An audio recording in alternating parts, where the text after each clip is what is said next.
continually be in my mouth. Yes. My soul shall make her boast in the Lord. Yes. The humble will hear and be glad. I can do this all by myself, but don't magnify the Lord. Yes.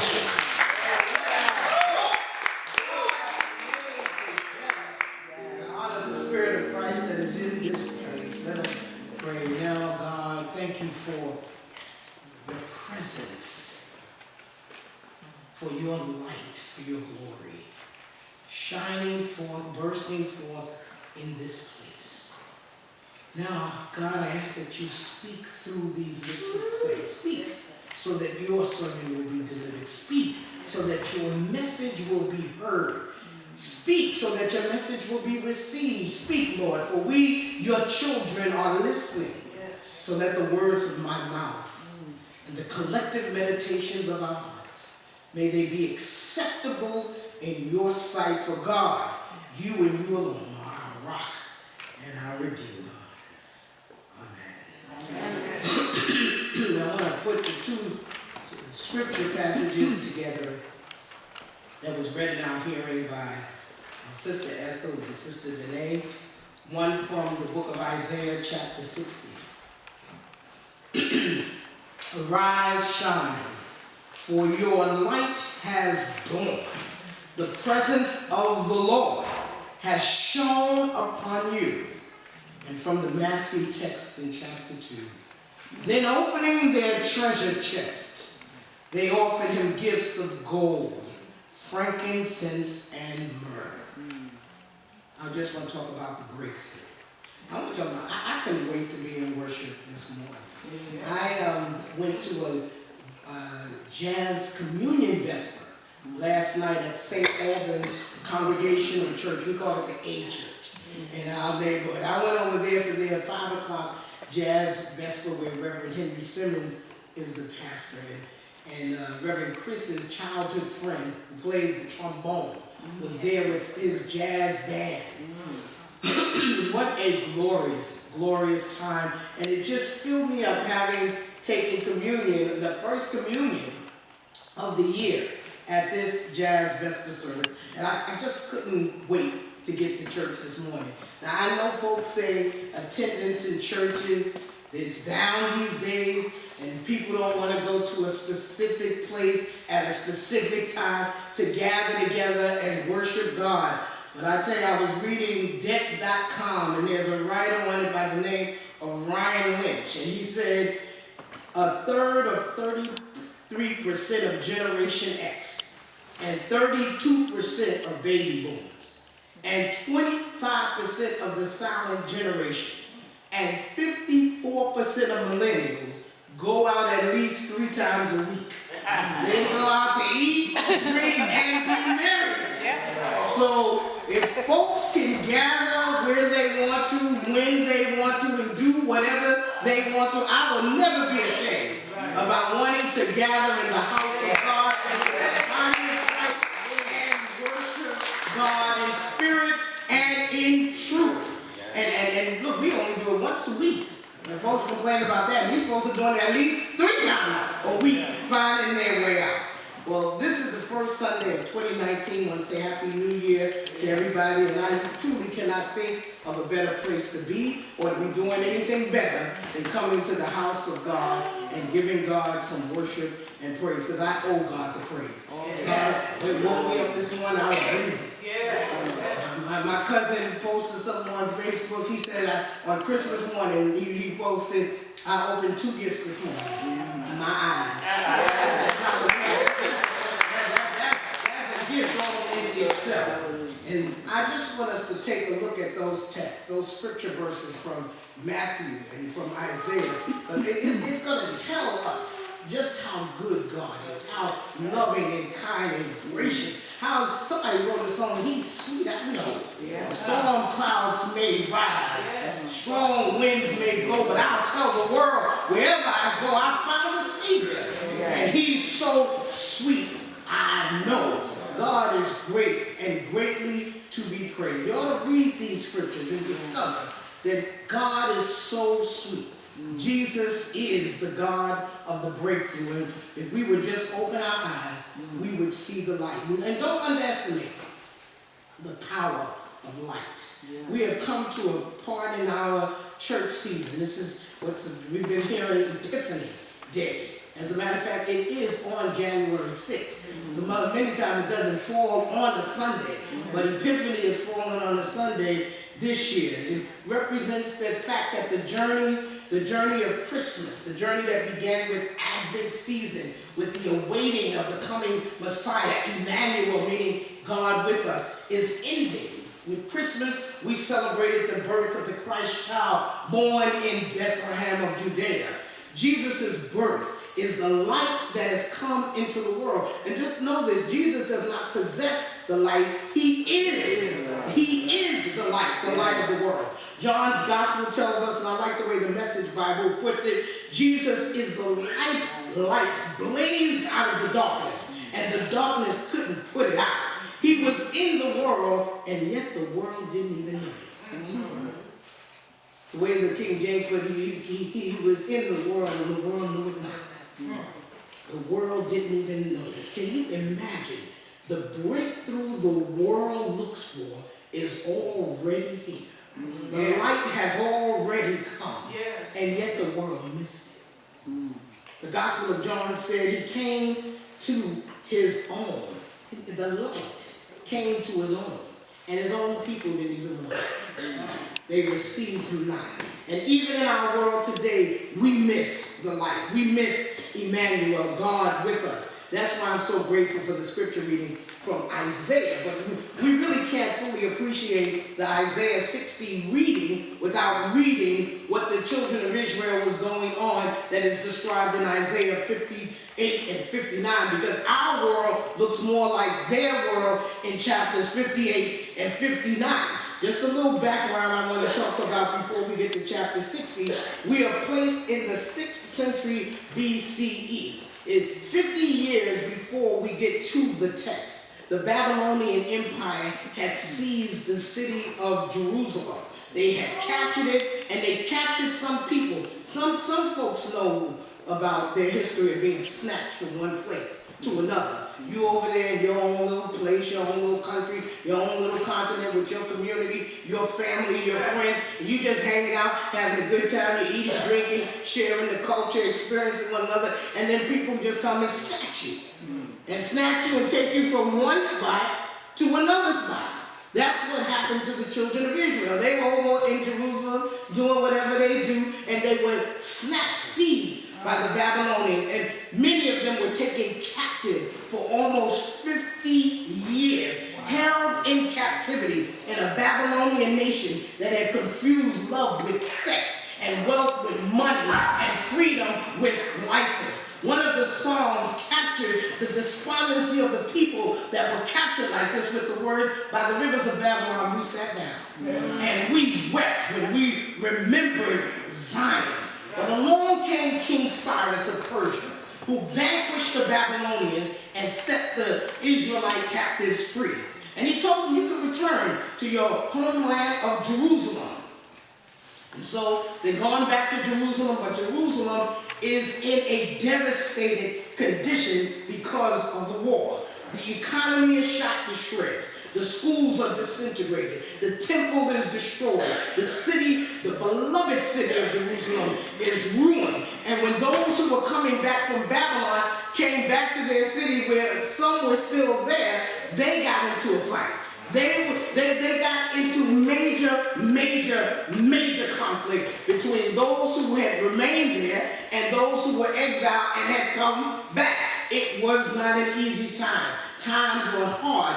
And even though they were no longer in war and violence and conflict with an external enemy like Babylon, what's really sad is when people don't have an external enemy, they find internal strife and problems. It's like if you don't have something to fight against, you start fighting each other.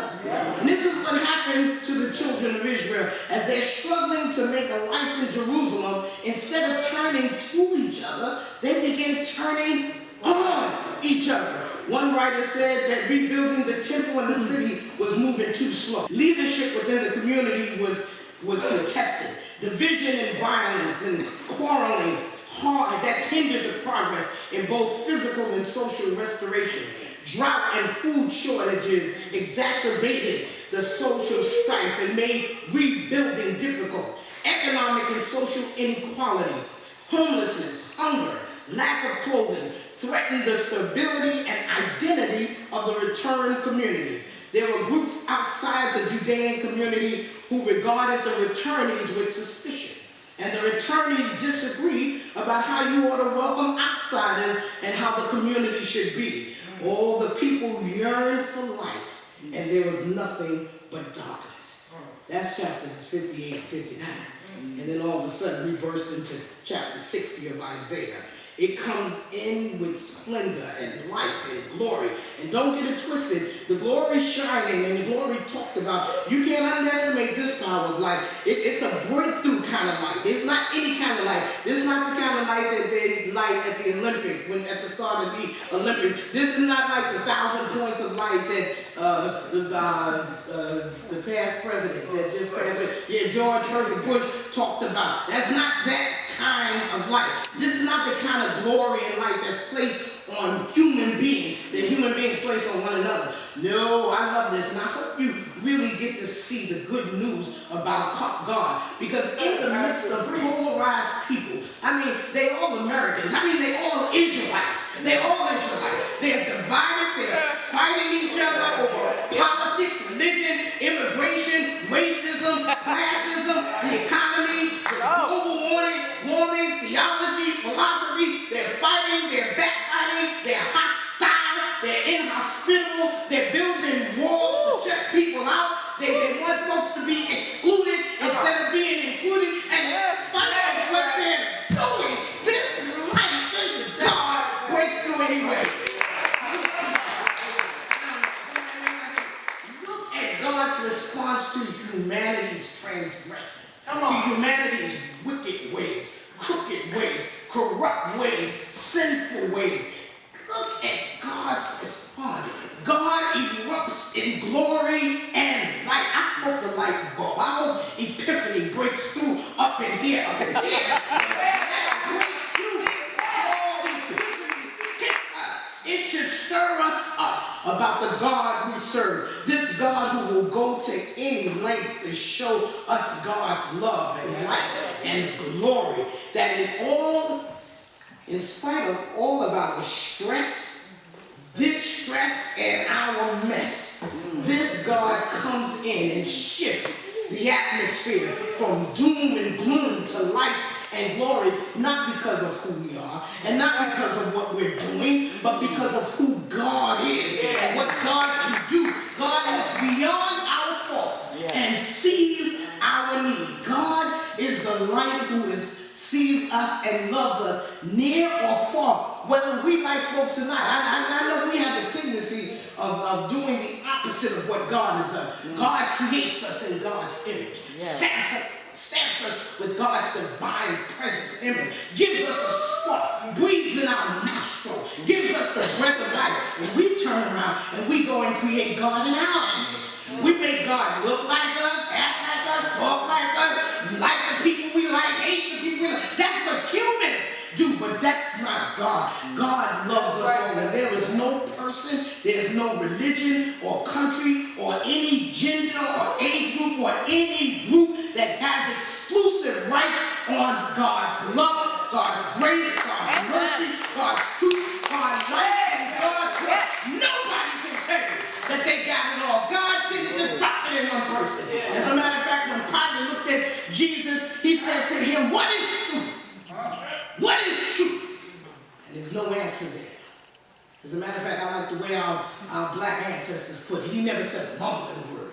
So you couldn't even make something up. Because he didn't even say what you thought. Because you know, if Pilate had heard the truth, he would have put it in his back pocket and gave it to people he liked and gave it to people he wanted to have and walk around with the exclusive rights to truth. But Jesus didn't even respond. Never said a mumbling word. Nobody has exclusive rights over God. And that's why I'm in love with what happens And I think you're going to know how to take notice of Epiphany, because that's what the wise men, if you want to call them, the magi, the kings, and it didn't have to be three, it was just three gifts, and they made it into three kings, but we don't know how many there were. But the gospel reading from Matthew tells us about the kings who traveled from foreign lands, from the east. They traveled west. They saw the light, and that's when they began their journey. Don't think that just because you see the light, that the journey ends right there. That's just the beginning. You got to go through a process. They traveled from the east. They went through dangerous terrains and over treacherous territory to get from where they were to where the Savior was. They traveled, and when the light, they followed that light, which means to me that they must have been traveling under the cover of the night. I don't know what kind of immigration issues might have been the order of the day as they went from one country to the next, but they went and traveled under the night, watching that light, and finally, as it was read in the gospel reading, the light settled over the house where the Holy Family were. And it said that those wise men, those kings, the magi, were overjoyed. The breakthrough had come. And when they saw that they had their breakthrough, they couldn't help but fall down. It said they bowed down and they began to worship him. They couldn't help but open their treasure chest. They couldn't help but open their heart so that they could give to the one who is the King of Kings and Lord of Lords gifts of gold, frankincense, and myrrh. Church, I know we feel like we're up against it in a world that has gone completely awry. We live in a world where children are snatched from their mothers at the borders, dying in government custody. We have folks who are starving, put out on the street, walking around hungry, coming out of foreclosed homes, and here we have leadership fighting to keep the government shut down so that billions of dollars can be spent to build walls instead of bridges. I don't know what kind of world we live in. But you know, I realize this is just about the time we ought to get our shout on, our dance on, our worship and praise on, because this is when a breakthrough is going to come in. This is when God steps in. When things are worse than South African apartheid, worse than World War III, worse than the Great Depression, worse than the trouble in the street, worse than the sickness in the body, worse than the insanity in your family, worse than the tragedy of history, worse than racism, sexism, anti-Semitism, ageism, homophobia, discrimination against the differently able, insensitivity to the disadvantaged, worse than the terror in the skies and seas of the world, worse than the pain in your heart and in the misery of your soul and the confusion in your mind. That is when God shows up.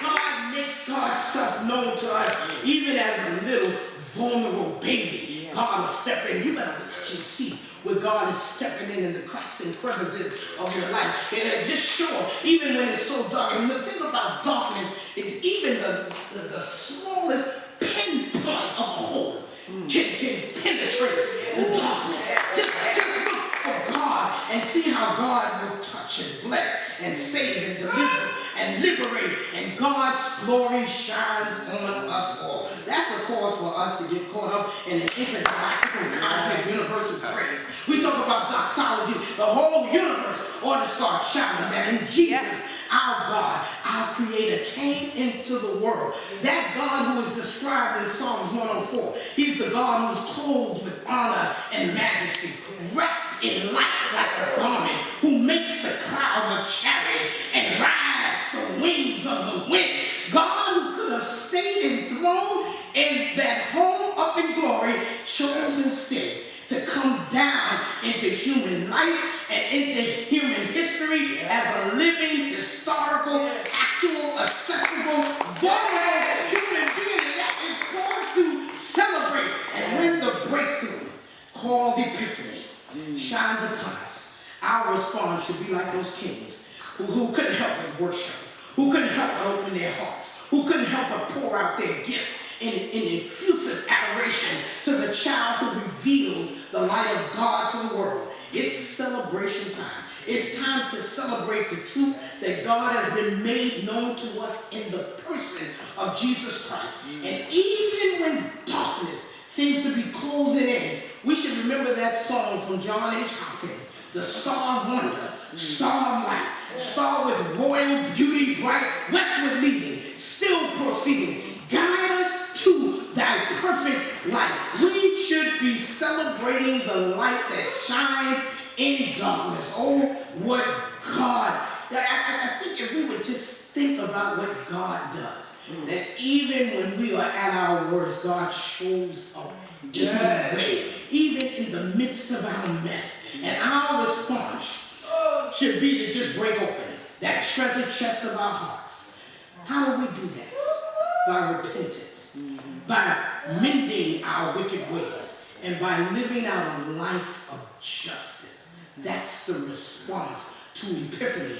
And we don't do it to make an attempt to make things right with God, because we can't make things right with God.